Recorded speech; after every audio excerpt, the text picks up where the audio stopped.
Last 30 సంవత్సరాల నుంచి కూడా ఒక మెకానిక్గా వర్క్ చేస్తున్నారు. Let's learn from something. వాళ్ళ స్టోరీ నుంచి, వాళ్ళ యొక్క బ్యాక్గ్రౌండ్ నుంచి కొంచెం తెలుసుకుందాము. ఇంకా మన ఆర్థిక పరిస్థితి వల్ల ఇంకా మనం చదువులు ఎక్కువ చదువుకోలేదు.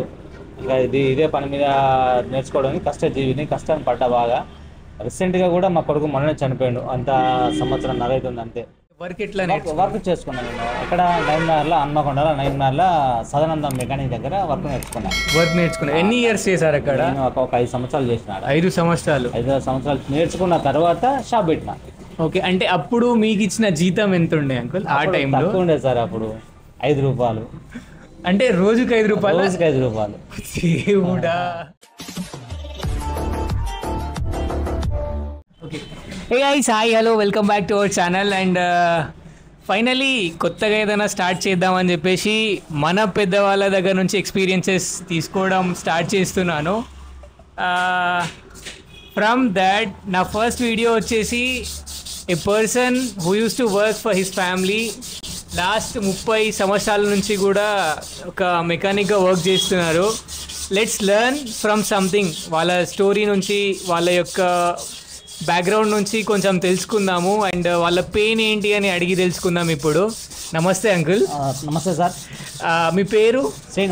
Srinivas mechanic. So at present I'm at Huzurabad. ఇక్కడ కాకతీయ కాలనీ అనే ఒక కాలనీ ఎంట్రన్స్ దగ్గర ఉన్నాను. సో అంకుల్, ఎన్ని ఇయర్స్ నుంచి వర్క్ చేస్తున్నారు? 30 సంవత్సరాలు అవుతుంది సార్. 30 సంవత్సరాలు అవుతుందా? అంటే 30 సంవత్సరాల నుంచి వేరే ఏ వర్క్ చేయాలి అని అనిపించలేదా మీకు? అనిపించినా ఇదే పని, మనం నేర్చుకున్న విద్య ఇది కదా. అంటే చిన్నప్పటి నుంచి ఏం చదువుకోలేదా అంకుల్? అంటే స్టడీస్ ఇంటర్ వరకు, 10th వరకు అయిపోయింది. 10th వరకు చదివారా? మరి 10th తర్వాత స్టడీస్ కంటిన్యూ చేస్తే అయిపోతుండే కదా. చేయలే ఇక ఆర్థిక పరిస్థితుల వల్ల. సో ప్రతి ఫ్యామిలీలో కూడా ఒక చిన్న ఇన్సిడెంట్ ఏంటి అని అంటే, ఆర్థికంగా మేము బాగుంటే, మంచిగా ఉండుంటే ఈ పరిస్థితి రాకపోతుండే అని అనిపిస్తుంది కదా. బరాబర్.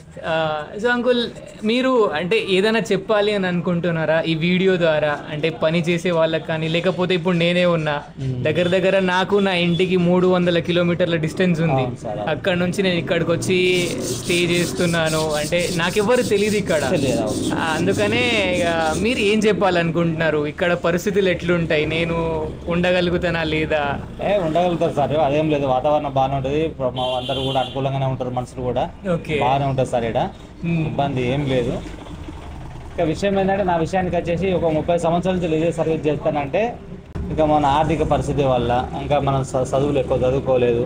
ఇంకా ఇదే పని మీద నేర్చుకోవడానికి కష్టజీవిని, కష్టాన్ని పడ్డా బాగా. రీసెంట్గా కూడా మా కొడుకు మొన్ననే చనిపోయాడు. అంత సంవత్సరం నరైతుంది అంతే. చాలా కష్టంతో పైకి వచ్చిన, అయినా కానీ ఇక భగవంతుడు మనకు అన్యాయం చేసిండు. ఇక దాంతో మైనస్ కూడా జరిగింది. ఇదే పనిముట్లను నమ్ముకొని జీవించడం జరుగుతుంది.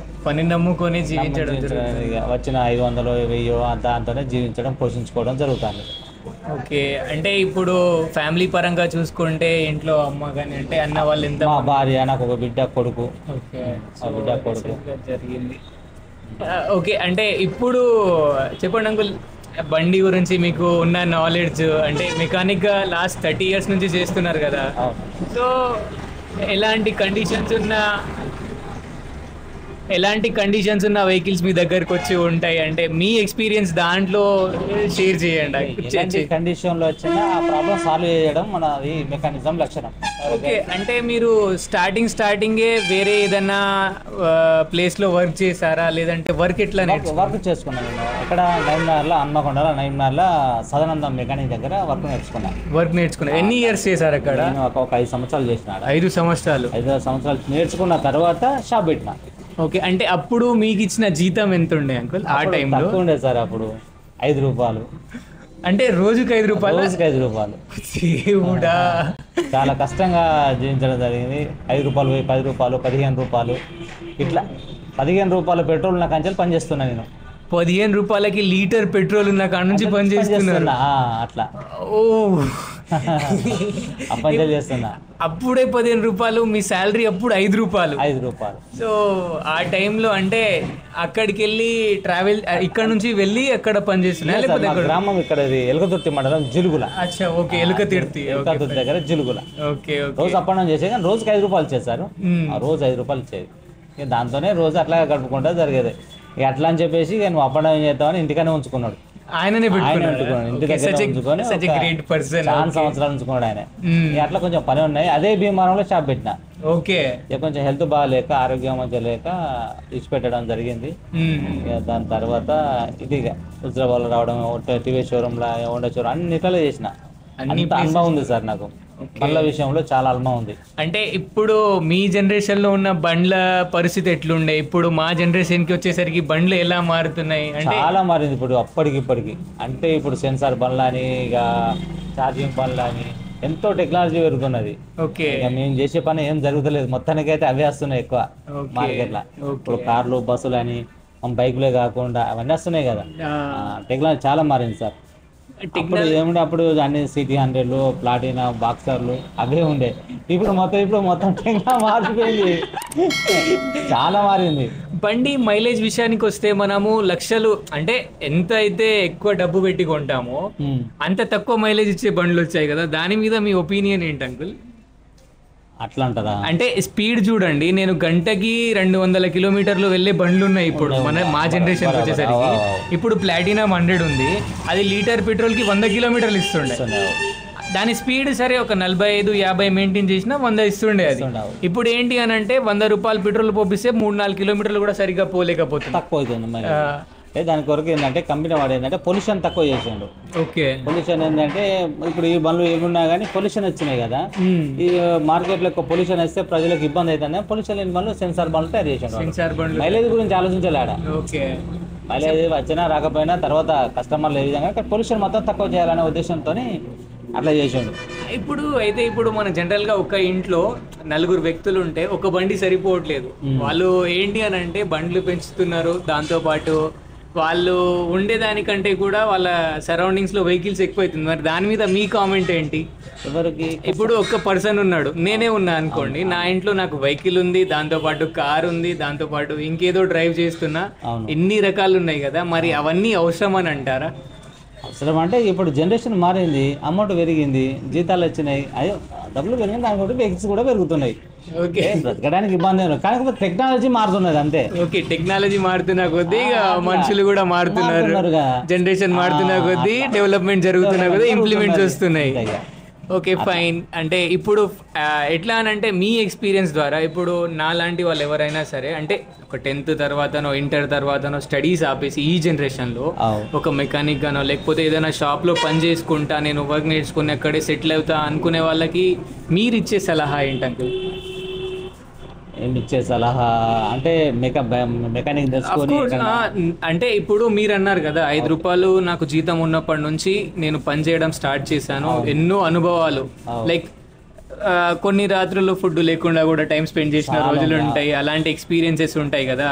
ఇప్పుడు మా జనరేషన్కి వచ్చేసరికి డబ్బు పెరిగింది, వాల్యూ పెరిగింది, ఇంకో కొన్ని రోజులు అయితే మేబీ మనుషులకి డబ్బులకి వాల్యూ తగ్గే ఛాన్సెస్ కూడా ఉండే ఛాన్స్, ఎందుకంటే విచ్చలవిడిగా ఖర్చు చేయడం జరుగుతుంది. కాబట్టి మీరు ఒకవేళ నా లాంటి వాళ్ళు ఇలాంటి షాప్లలో ఇప్పుడు పని చేయడం స్టార్ట్ చేస్తాను అని అనుకునే వాళ్ళకి మీరేం సలహా ఇస్తారు?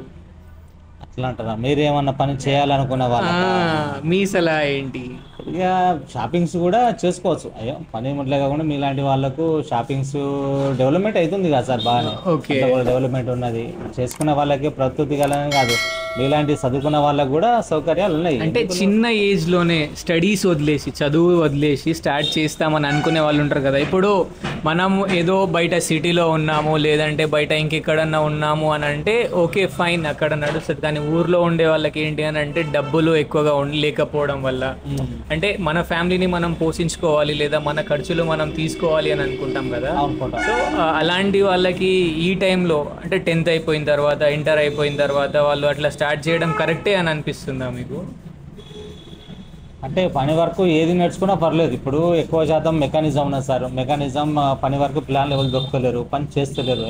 డీజిల్ లెవెల్ ముట్టుకుంటారు, గాయ లెవెల్ ముట్టుకుంటారు, పెట్రోల్ వాసన ఏడబడుతుంది అని ఎక్కువ శాతంగా సెల్ పాయింట్లను వాటి సౌకర్యాల కొరకు 10th పాస్ అయినా ఇంటర్ పాస్ అయినా అట్లాంటి వాటి సౌకర్యాలు చూసుకుంటున్నారు. ఓకే, చూసుకొని అట్లా వాళ్ళ జీవిత గడుస్తున్నారు.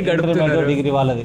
ఇంకా చదివించే తల్లిదండ్రులు ఉంటే బాగా చదువుకుంటే అందరు సాఫ్ట్వేర్లు ఇది అది నౌకర్లకే ప్రిఫరెన్స్ ఇస్తారు. మరి ఇప్పుడు మా జనరేషన్ వాళ్ళు ఏంటి, సాఫ్ట్వేర్లు ఉన్నారు, లక్షల కొద్ది శాలరీస్ వస్తున్నాయి, కానీ ఏంటి అని అంటే నా అనుకున్న వాళ్ళు నా చుట్టూ లేరు అనే ఒక ఉంటది కదా లోపల.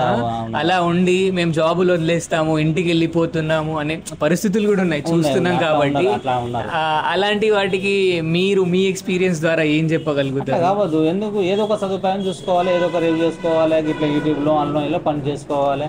అయ్యో వాళ్ళు అంతటి వరకు అది చేసుకోవాలి. మనం మేము చదువుకున్నాం ఇంతవరకు ఇదైంది అని చెప్పేసి మనం గలది కావద్దు. ఏదో ఒక పని చేసుకొని బ్రతకాలి. ఏం చేద్దాం? అయ్యో ఎవరి టాలెంట్ని బట్టి వాళ్ళు ఎవరికి ఎంతవరకు ఉండేది. ఇప్పుడు నేను అంటే చిన్నప్పటి నుంచి ఇదే పని నేర్చుకున్నాను సార్. వాళ్ళు కొట్టినా తిట్టినా ఏం చేసినా ఏ పని చేసినా ఏ పని నేర్చుకున్నా కనుక మొత్తం జీవితం గడిచిపోయింది. నాది వేరు. ఇప్పుడు చదువుకున్న వాళ్ళు ఉంటారు కదా, వాళ్ళు ఎందుకు మాకు నౌకలు రాలేదు కానీ నాకు ఎవరు లేరు కదా అని చెప్పేసి చింతపడాల్సిన అవసరం లేదు కదా. ఏదో ఒక పని చూసుకోవాలి. వాళ్ళ చదువుకు తగ్గట్టుగా ఏదో ఒక పని చేసుకొని ప్రైవేట్ అయినా కానీ 20,000, 10,000, 15,000 ఎంతో చూసుకొని జీవితాన్ని గడుపుకోవాలి. ఇప్పుడు 15,000 బయటికి ఒక్కరోజు బయటికి వెళ్తే ఏం రావట్లేదు మరి. అంతే, అదే కదా. 10,000-15,000 అంటే చేసిన జీతము, మనం కట్టే ఈఎంఐలు, ఒక బండి కొంటే దానికి ఎంత కాకపోయినా సంవత్సరం 2 సంవత్సరాల ఈఎంఐ పడుతుంది. ఒక టీవీ కొంటే అది ఈఎంఐలోనే. ఎంత కాకపోయినా మనిషి అప్పు లేకుండా జీవించడం అసాధ్యం అయిపోతుంది.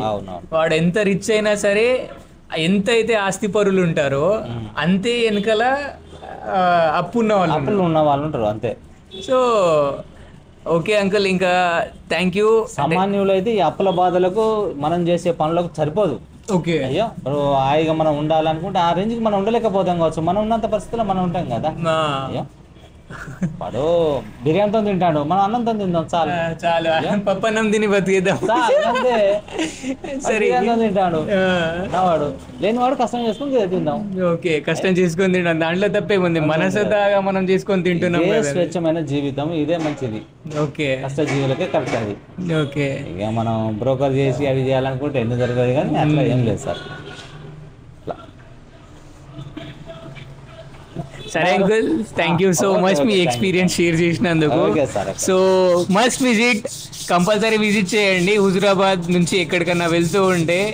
సో మంచి ఎక్స్పీరియన్స్ ఇచ్చినందుకు. And also thank you so much for watching. And ఈ ప్లేలిస్ట్ ఏదైతే ఉందో ఐ థింకింగ్ దట్ ఇంకా దీన్ని ముందరికి తీసుకెళ్ళాలి అని చెప్పేసి. అంటే నేను మాక్సిమం రైతులతో ఎక్కువ కనెక్ట్ అయి ఉంటా కదా. సో అగ్రి బిఎస్సి కంప్లీట్ అయింది కాబట్టి రైతులతో ఎక్కువ కనెక్ట్ అయి ఉంటా కాబట్టి ఈ బండ్ల విషయంలో నాకంతా ఎక్కువ ఐడియా లేదు. సో దానికోసం అని చెప్పేసి ఇంకా ఫస్ట్ వీడియో నేను మీతో రికార్డ్ చేస్తున్నా, మీతో స్టార్ట్ చేస్తున్నా.